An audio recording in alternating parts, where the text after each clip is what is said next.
Hello. Imagine a shared pasture open to all. Each herder adds more cattle for personal gain, but eventually the grass is gone, the land is ruined, and everyone loses. Then what? Alright, so the purpose of the speech is to explain Garrett Hardin's tragedy of the commons, a common philosophy, controversial, particularly honestly, and explore debates and solutions that remain relevant to this day. So we can see by examining Garrett Hardin's strategy, Ostrom's governance policy, and Foster's urban application, we can see that strategies not only prevent the collapse of shared resources and how they're allocated. First, I'll explain Garrett Hardin's idea, his lifeboat ethics, then I'll discuss Elinor Ostrom's critique. Finally, then I'll explore Sheila Foster's urban application as it relates to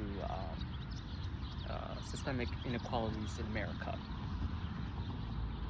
So let's begin with Dr. Garrett Hardin.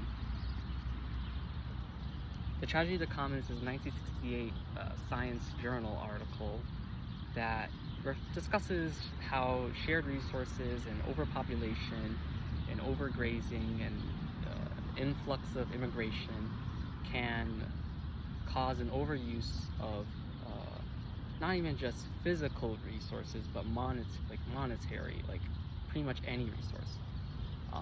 And when individual gains outweigh collective costs, then that's when disaster strikes. He classically uses the overgrazed pasture metaphor, but that metaphor is really just meant to refer to to numerous things he mentioned within this book. The book being Methods of Anthology by Dr. Garrett Hardin.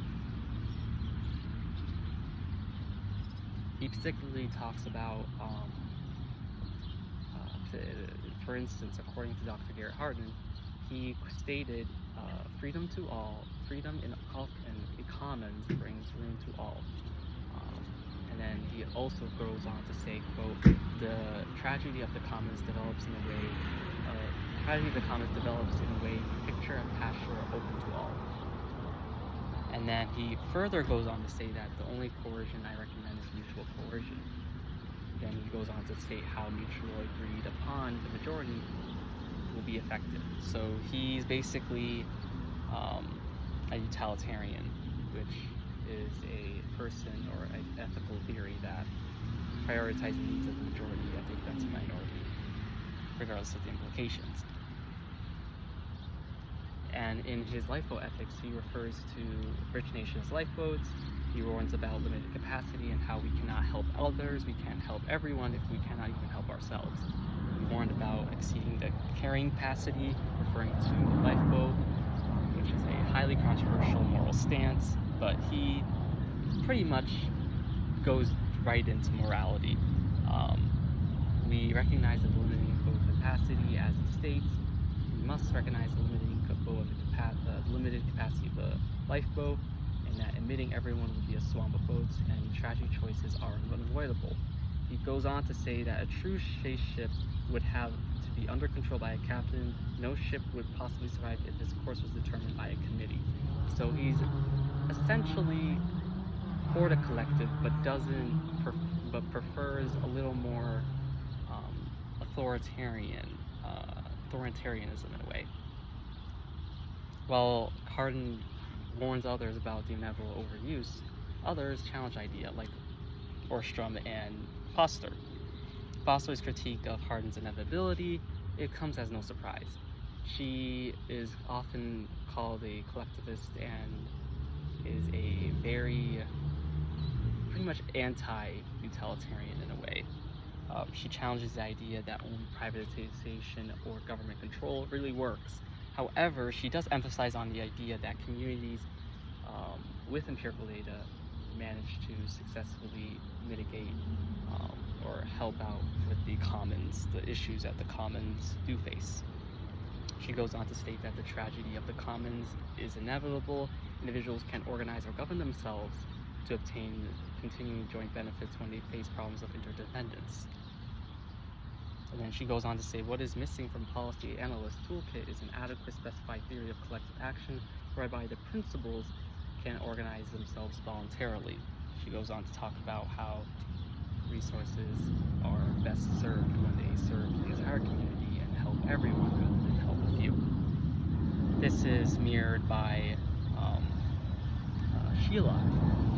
Beyond rural commons, these ideas are applied modernly to Sheila Foster's urban challenges and how it relates to systemic racism and redlining and oppression that African Americans and minorities do face and continue to face after effects. She extends the tragedies framework. She connects Hardin's ideas and cites informal settlements as common dilemmas. And she talks about specifically urban informalities, I argue, is the best understood as a common problem, not as a legal or political, legal or planning failure. Foster, 2009. She later goes on to state that the informal settlement governance represents the quintessential commons dilemma, balancing collective access with individual use rights. Taken together, while Ostrom's perspectives challenge or extend Hardin's, they also warn of a common threat, that being a lack of responsibility in our shared issues, and not bringing the collective in to address the commons or the issues facing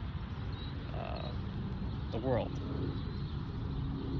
Today, we have explored tragedy of the commons, Lifeboat Ethics, Ostrom's base critique, solutions, and Foster's applications of common dilemmas. By understanding these theories, we can see why managing shared resources is responsible for our essential and collective future. Our survival does depend on it. Now, imagine just a single pasture, but now the entire world where the resources of the commons are not squandered for short-term gain, but for everyone. Whether managing fisheries, the pastures, or even urban housing like Sheila, Hardin tragedy is now rewritten and reimagined not as a tragedy per se, but as a call to action, a call to defend ourselves in a way that protects our freedoms and ensures everyone's survival. They remind us that the choices we make today truly shape the world we will inherit tomorrow.